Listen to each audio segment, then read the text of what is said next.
Madame, Monsieur, bonjour, bienvenue dans Spécial Éco, votre émission où nous aborderons des questions économiques. Le Cameroun, Eldorado du paiement numérique, la question peut surprendre et pourtant elle mérite d'être posée. Depuis des années, le pays connaît une véritable effervescence dans le secteur du paiement numérique, de l'explosion du mobile money aux ambitions affichées des fintechs locales et étrangères. Tout laisse penser justement que le pays est en passe de devenir un hub stratégique pour la solution de paiement numérique en Afrique centrale. Mais derrière cette dynamique se cachent peut-être des failles que nous essayerons de comprendre aujourd'hui avec vous, Yannick Achille Fournier. Vous êtes ingénieur financier, banquier et écrivain. Vous êtes depuis Paris. Bonjour à vous et merci de répondre à nos questions. Bonjour à vous. Aujourd'hui, donc, on voit sur le marché financier camerounais l'entrée de plusieurs acteurs tels que Flubeway, Fukuri, Money. Est-ce que ceci peut sembler donc un marché florissant pour ces derniers?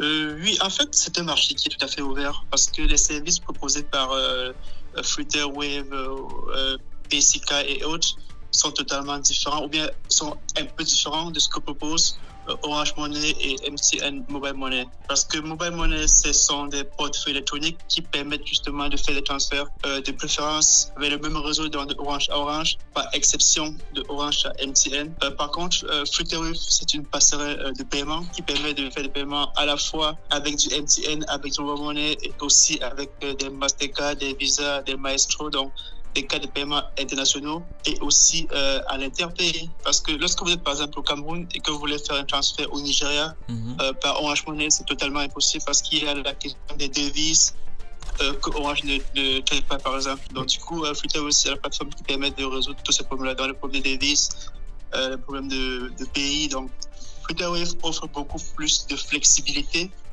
par rapport à Orange Money et Mobile Money qui sont très rigides en termes de flexibilité et d'ouverture à d'autres plateformes. On parle de Flutterwave, mais il y a également Cori Money qui débarque sur le marché camerounais. On a également Wave qui débarque sur le marché camerounais. Pourquoi est-ce qu'on observe soudainement cette venue de ces géants, je peux dire, du transfert mobile? En fait, c'est pas qu'ils sont nouveaux, c'est que c'est maintenant que je peux dire que l'autorité accorde les documents nécessaires ou bien l'agrément nécessaire. Flutterwave est physiquement présent au Cameroun depuis pratiquement 4 ans. Donc il y a cela 2 ans, on avait organisé un forum au Cameroun où Flutterwave était présent.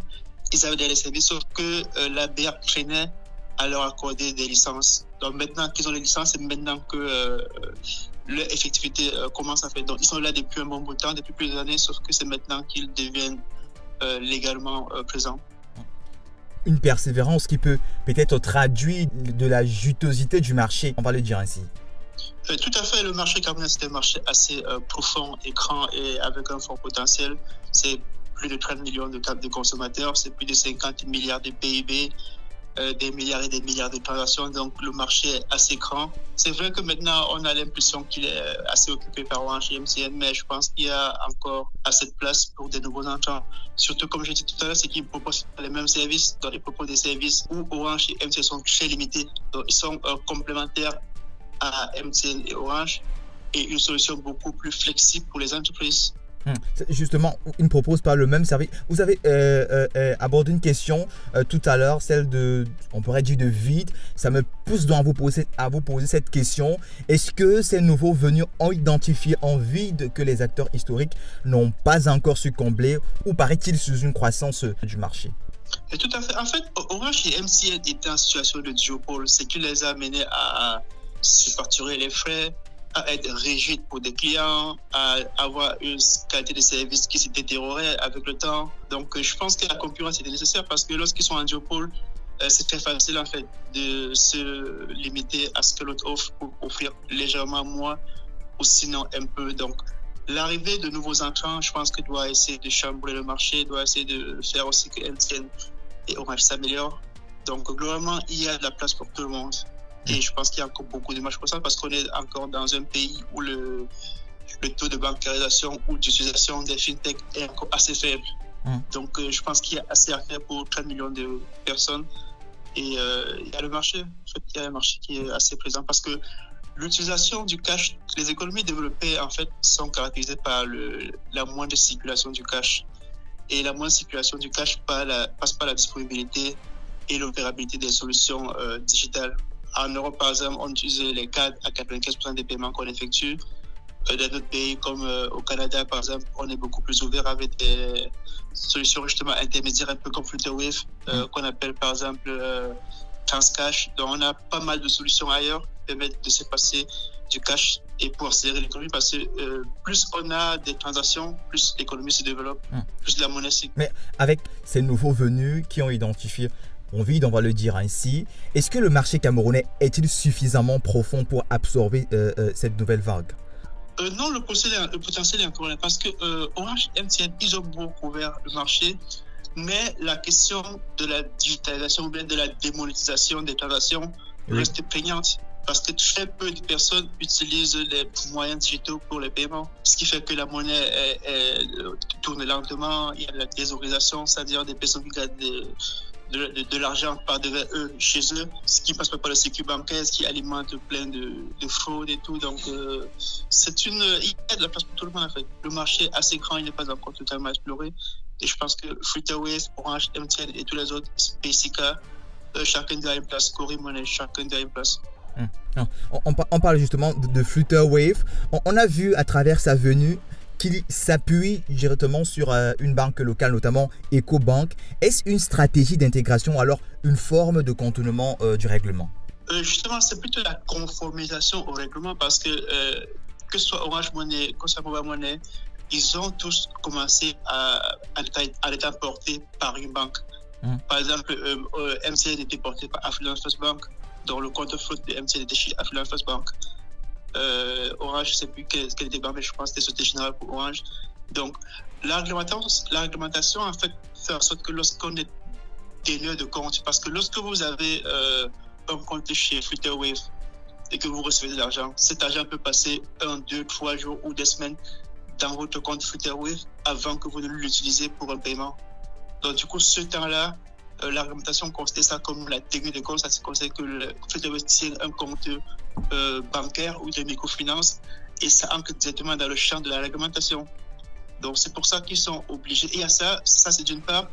Et aussi, il y a l'aspect émission monétaire. Parce que lorsque vous permettez, par exemple, à un client de Flutterwave peut-être de faire un paiement par débit en compte vers un bénéficiaire, ça veut dire en fait que vous avez créé de la monnaie.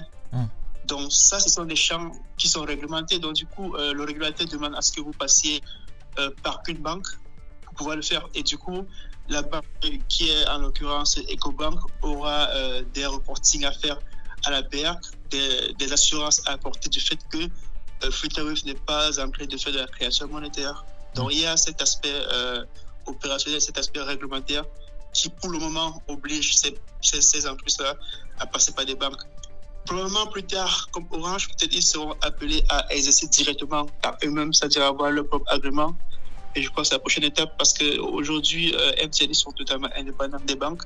Et je pense que les autres CCAP et tout ça, ils y arriveront. Même si nativement, ils sont plutôt des passerelles de paiement et non des portefeuilles électroniques. Parce que ça aussi, c'est une différence qui peut faire la différence au niveau des réglementations. Parce que Orange Money reste un portefeuille électronique. Orange Money reste un portefeuille électronique. Or, Flutterwave est une passerelle. Donc, les services d'épargne dans les comptes Flutterwave, c'est-à-dire des dépôts transitoires dans les comptes Flutterwave, ne sont que des services supplémentaires. Or, chez Orange, c'est le service principal. C'est que vous déposez votre argent dans votre compte Orange Money.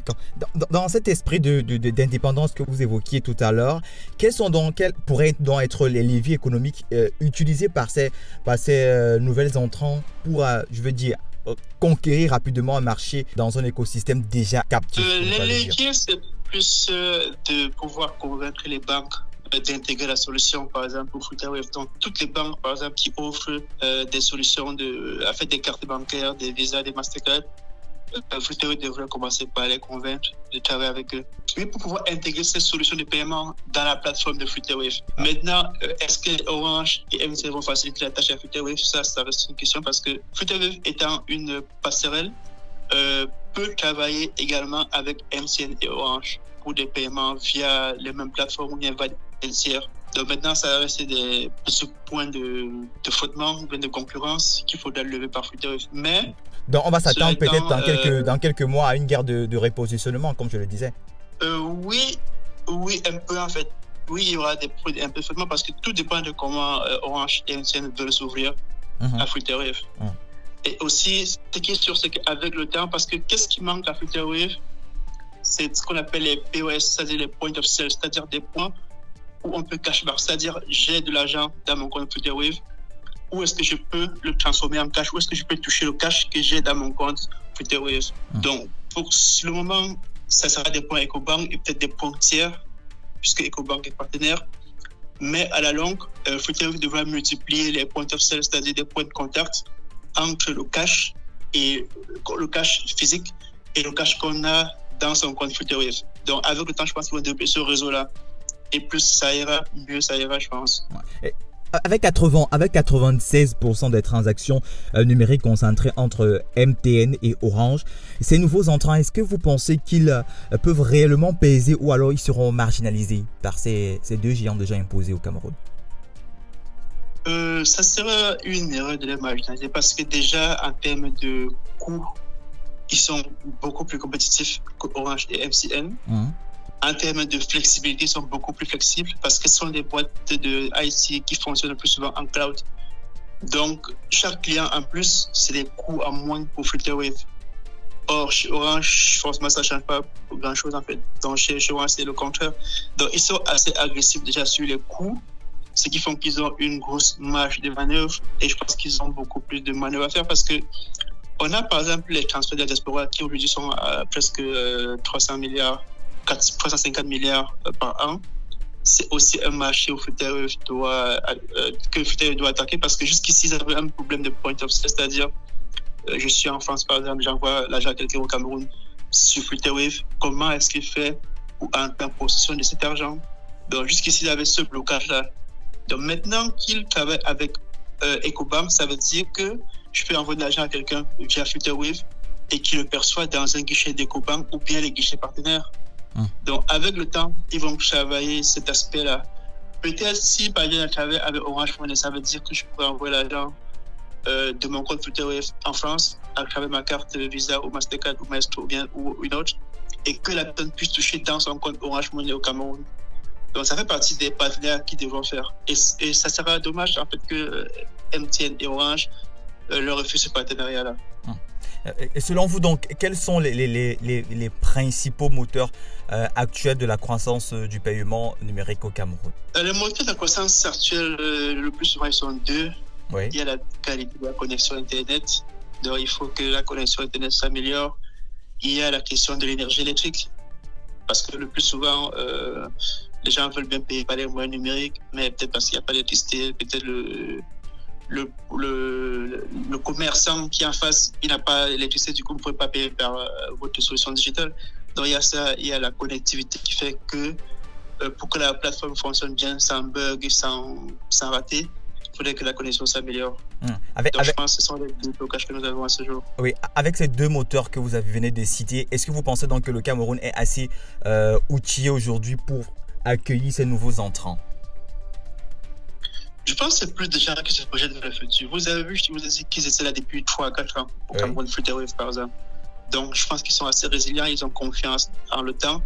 À ce jour, ils font plus de 600 milliards de dollars de transactions par an. Donc, c'est une boîte qui a de quoi tenir sur le temps.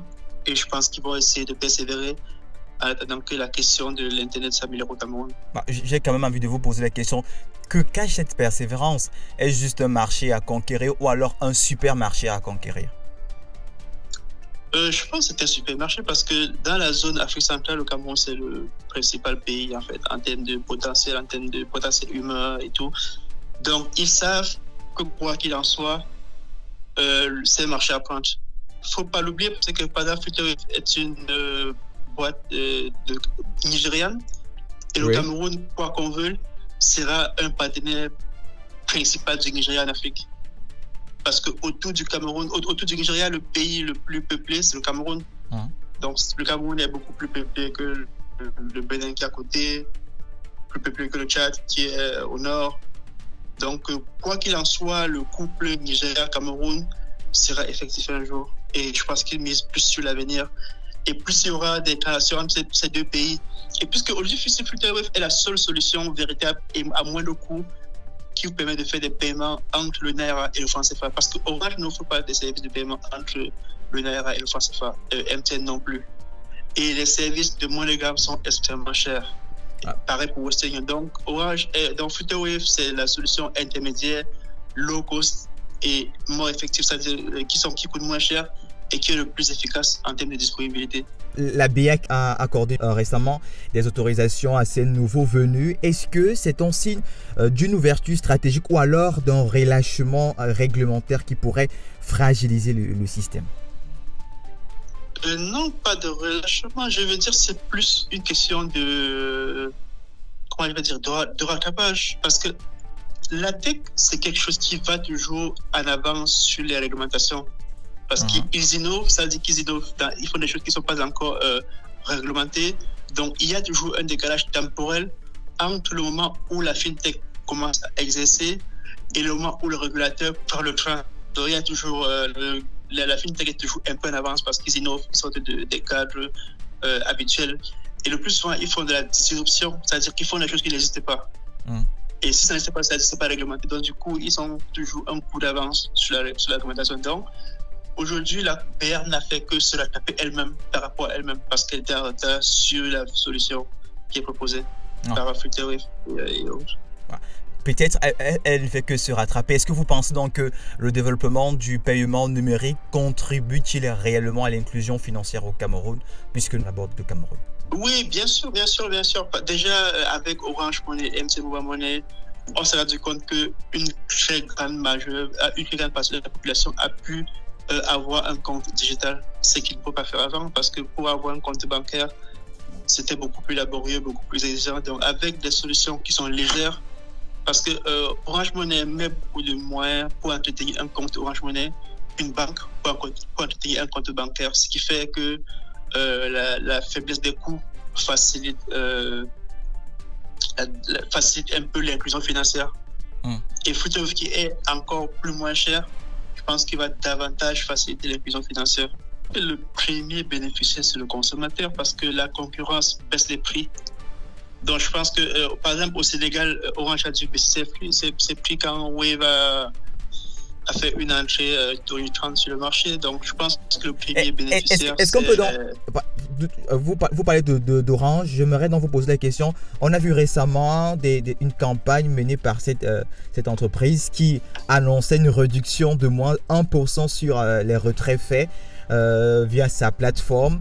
À quelques mois, on va le dire ainsi, de l'annonce de l'entrée sur le marché de Wave, sur le marché camerounais, est-ce qu'on peut donc dire que c'est une stratégie de positionnement, alors une stratégie d'attaque contre l'entrée de Wave sur le marché camerounais? Je pense qu'ils montrent les signaux de leur flexibilité parce que jusqu'à ce jour, le quasi-monopole, dont le duopole MTN Orange faisait qu'ils étaient en position de force et ils faisaient leur loi à qui ils voulaient, ces deux-là. Donc maintenant qu'il y a d'autres acteurs qui arrivent, ils sentent la pression et ils essaient de lancer un signal comme quoi on est flexible à leurs partenaires. La donne pourra changer donc avec l'arrivée de nouveaux acteurs, c'est ce que vous dites? Tout à fait. Ils ne peuvent plus charger autant de frais en fait. Autant de frais parce que les frais avaient significativement progressé sur les dernières années. Donc je pense qu'ils vont devoir non seulement bloquer les tarifs, mais peut-être continuer d'en réduire un peu parce qu'ils étaient dans une position qui les poussait à un peu exagérer. Qualité de service presque pas au top. Et les frais qui ne cessent de grimper. Donc, je pense que la concurrence va les faire baisser un peu les frais. D'accord. Merci à vous d'avoir répondu à nos questions. On rappelle que vous êtes ingénieur financier, banquier et écrivain. Mais Yannick Achille Fournier, vous êtes en direct de Paris. Merci à vous, madame, monsieur, d'avoir écouté cette émission qui est consacrée à l'actualité financière sur les ondes de Season Radio. On vous donne rendez-vous une prochaine fois. Nos programmes se poursuivent. À très bientôt.